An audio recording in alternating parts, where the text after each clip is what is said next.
All right, let's try making this video again. I already tried making it once before, and then I got too hungry and I had to stop. So I went and got some lunch. I'm back now.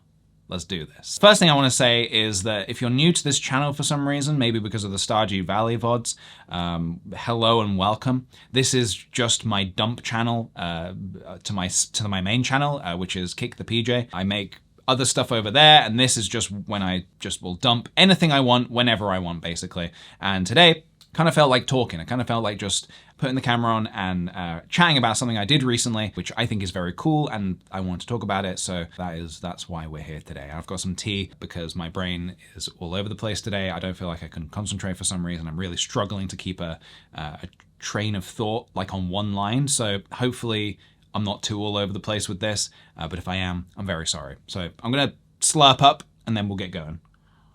The main thing I wanted to say actually, right up top, is I did not turn my cat into a rug, as the title may suggest, okay? I did not turn my cat into a rug. Sorry, I've got Bill Clinton on the brain because I recently watched American Crime Story impeachment. Anyway, that's unimportant. What's important is I did not turn my cat into a rug. I merely was inspired by my cat to make a cat themed rug, but that is not as catchy of a title. And in fact, this is actually what I wanted to call the original video, where I actually make the rug. But I thought a couple of reasons it didn't quite work for me is that I actually did want the title to be a bit more clear as to what I was actually doing. And also the title is a little bit too like taxidermy adjacent for my liking. It ended up being a title somewhere anyway, so here we are. I wonder if there's any other YouTube videos called I Turned My Cat Into a Rug. I'll search that later. I'll find out later. Don't search it. Let me search it. Don't you search it. Oh my god, PJ, get your head in the game. Yeah, that's what I want to talk about today, actually. I want to talk about my rug making journey, because very recently I made a video on my YouTube channel, my main YouTube channel, where I made a rug for the first time. And I really, really enjoyed the process quite a lot. There was a few extra things that didn't quite make it into the video that I want to talk about here. The way this all started is that basically a couple of months ago, I had this idea of like, I want to make a video learning to make a rug, basically, because I've been seeing so many people on Instagram making rugs. It just feels like everybody in the world just knows how to make a rug for some reason. I don't know why I'm the only person who doesn't know, but I was getting massive FOMO being the one person in the world who doesn't know how to make a rug. So I said to my friend Sylvia, who knows how to make rugs, I was like, Sylvia, will you please teach me how to make a rug? And she said yes. I was like, great, let's do this. Then I got sick, and then March became really busy, so the video just kept getting postponed and postponed and postponed, but we finally were able to do it. I'm so happy with it, man. I am so happy with the video. I'm so happy with the final result. I think it turned out so well. If you've not seen the original video, I would say go watch that, but if you don't want to right now, that's okay. You do have to promise that you will watch it later, but I will show you the rugs for now, okay? I'm pretty sure as well, I've been getting like fibers from the rugs, like I can feel it in my throat. So if I cough a little bit, I'll try not to, but that's why we have liquids right now. Suppress the fibers. So let me show you the rugs because they turned out really well. So this was the first rug I did. This was the tester rug. The design is my cat Fuji with a mayo pot on her head for context. She loves mayo. In fact, it's a design that I've had for quite a while, but I've had nothing to do with it. I was like, thinking, what can I do with this design? And I've been unsure for ages.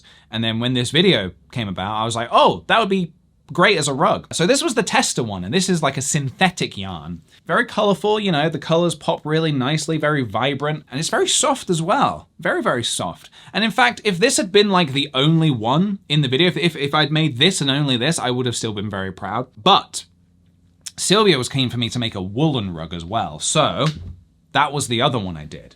And check this out. Oh my goodness me. Oh my goodness me. Oh my goodness me. Look at this. Fuji the Mayo Fiend. This is the main one we did. And like I said, it's a wool rug. And it is like perfect, man. It is exactly how I pictured it in my head. I can't believe it. I can't believe it turned out this good. Now, normally, I don't toot my own train whistle when it comes to art stuff. I can be quite harsh on myself, especially when it comes to trying new things like pottery and oil paints. Like when things go a little bit wrong, I can find it quite hard to hide my disappointment, but I'm not disappointed at all. I'm actually really disappointed. What's the opposite of disappointed? Pleased? I'm very pleased, actually. Fuji likes them as well, which is the main thing. I really wanted my cat to like them, and she likes them, so that's the main thing. So yeah, we made these, and they turned out really, really well. I'm super happy with them. And I just wanted to talk a little bit more about the process. What did I learn from the whole thing? What was difficult? What was easy? What was not what I expected? So let's jump into that a little bit. So first of all, I didn't know what to expect going into this. I've seen a lot of videos on Instagram, and people make it look very easy. I will say that. People make it look very easy, which is kind of the curse of the internet, really. You see like people do something on the internet, and you're like, oh, that looks easy. I'll try it. And you try it and it's actually really, really hard. Well, I will say that whilst people make it look easy, it's not that it's really hard. It's just surprisingly physically taxing, which is something that maybe you got from the original video, maybe you didn't, because I didn't talk about it that much. But basically, this took me like 20 hours, maybe a bit more actually. And a lot of those hours were spent standing with the tufting gun in my hand, tensed, pressing the trigger, concentrating, like really like, it was a real test of endurance physically. The theory side of it, I picked up quite quickly and I understood quite quickly. Go along the lines, go inside the color, go inside the lines. I've been taught that my whole life, so I was ready for that. Theory-wise, not too difficult, but physically, it was exhausting. And these weren't even that large. These rugs, they're quite big, but they're not that big. So I watched this other video. I think their channel's Nerdforged, and they made a huge 170 square foot Howl's Moving Castle rug. And I was watching that, you know, whilst making this, being like, that looks impossible. Anyway, it's physically more difficult than I thought it was gonna be. However, what I will say is, unlike certain other art forms, what I really liked about doing this was that you get to see results very quickly. You'll do you'll do some lines, and then you can literally just look at the other side and you'll get quite a good idea of how it's shaping up pretty much immediately. There is very few art-related things that I've done in the past where it's like you get to see your results that quickly. So that was very enjoyable. I really, really liked that quite a lot. Obviously, this really helped that I had Sylvia helping me with her knowledge of rug making. That helped so much, being able to just say to someone, am I doing this wrong? Am I doing this right? I'm somebody who likes to teach themselves things. I like to just learn by myself. But then the trade-off is that if you're doing that, you don't have somebody else to ask, like, am I doing this wrong? It's the kind of thing I miss about being in school, actually, when you'd be like trying something and you could just ask the teacher, am I doing this right? And they would just tell you. So you don't really get that when you're learning by yourself. But with Sylvia, she was able to coach me through it. And honestly, like, I've got the rug bug. I've got the rug bug. I want to make another rug, like now, because that was so much fun. I also, as you saw in the video, I also made a frame for Sylvia. I made her like a medium-sized frame to replace her little frame that she made herself. And that was also not too hard to build. So like, if you saw that and you were like, oh, I want to try this, I want to give this a go. I just made that frame out of some timber and screws, and it was pretty simple. So like, yeah, if you want to try it yourself, I would really say try it yourself, because it's a lot of fun, it's very rewarding, and I think you can make some really cool stuff with this technique.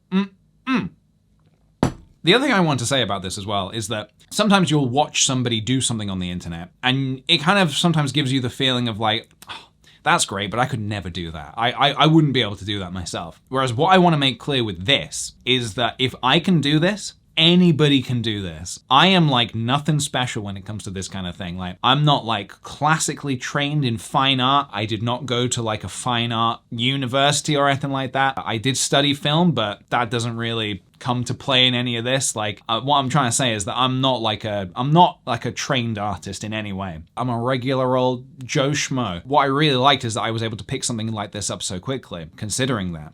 And it makes me think that if I can do that, then anyone can. So if you were watching the rug video and you were like, oh, that looks fun, definitely give it a go if you want to try it, because like I said, I truly think that anybody can do it. Funnily enough, actually, as well, speaking of people who you compare yourselves to. There's a YouTuber called Jazza. He's this Australian artist. Also did a rug tufting video like 2 weeks ago. And I didn't even realize until I was like actually doing the rug and I was just like taking a break. I was on my phone. I was like, no shit. Jazza did a video tufting rugs as well 2 weeks ago. I've compared myself to him in the past and I've definitely been inspired by his videos in the past as well. He did a sort of an oil painting video where he took an old painting and he painted over the oil paints. When I say I compare myself to him, I'm like, I am inferior to his abilities.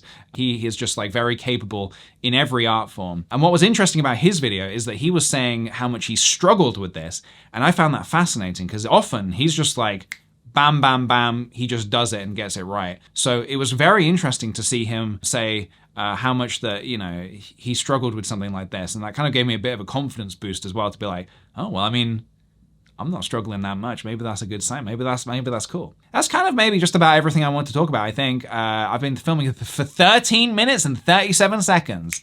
That's leet, baby. I know that what I just said was incredibly cringe, but do you ever do that thing where you look at your phone and it's like, it's 13:37? That happens to me way too much. In fact, that happened to me. Hold on a minute. 13 minutes ago, what's 52 take away 13? 42, 39. Just before I started filming, I was getting ready, sitting down, and I looked at my phone, and it was 13:37. Anyway, this is a dumb thing that I just, it's one of those, what is it, confirmation bias? It's like, I always think this whenever I always find myself looking at my phone, I'm like, oh, 13:37.